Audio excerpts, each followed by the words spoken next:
Jauh sebelum namanya termaktub dalam peta kuasa besar Eropah, pulau yang kita kenali hari ini sebagai Pulau Pinang, atau dulunya Pulau Kesatu dan Tanjung Penaga, adalah sebahagian daripada jantung Kesultanan Melayu Kedah.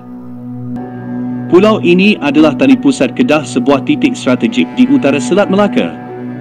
Namun, di Tanah Besar, Kedah dihimpit ancaman berterusan dari kuasa serantau, khususnya Siam dan Burma. Ancaman ini membuka jalan bagi sebuah perjanjian yang kelak mengubah peta semenanjung Tanah Melayu buat selamanya. Janji yang dicabuli. Pentas antarabangsa diwarnai persaingan antara syarikat Hindia Timur Inggeris serta kuasa besar lain seperti Perancis dan Belanda. British memerlukan sebuah pangkalan laut dan pusat perdagangan di timur untuk melindungi laluan perdagangan India-China mereka yang bernilai, terutamanya untuk teh dan sutera. Masuklah watak utama Kapten Francis Light, seorang pedagang Inggeris yang licik dan berpengalaman di Asia Tenggara. Light menjalinkan hubungan mesra dengan Sultan Kedah ketika itu, Sultan Muhammad Jiwa Zainal Abidin II, dan menjanjikan perlindungan ketenteraan British. Light membantu memadamkan pemberontakan Bugis dengan menawan semula sebuah kubu yang dikuasai oleh Bugis untuk pihak Sultan.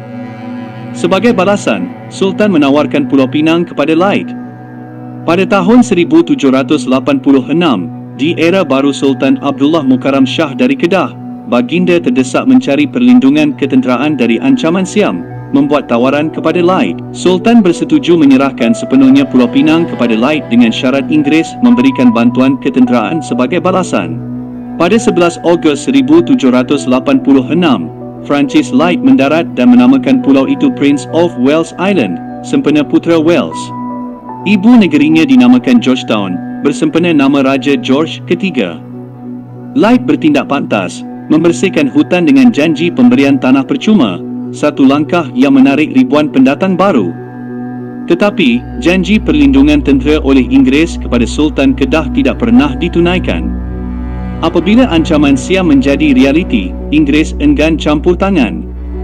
Sultan Abdullah sedar dirinya telah ditipu. Pada tahun 1791, Sultan Kedah mengumpulkan tenteranya di seberang perai untuk menuntut kembali pulau itu. Francis Light bertindak balas dengan serangan mengejut. Kedah tewas. Hasilnya, syarikat Hindia Timur Inggeris bukan sahaja mengekalkan Pulau Pinang, tetapi pada tahun 1800 turut mengambil alih wilayah seberang perai di Tanah Besar yang dinamakan Province Wellesley.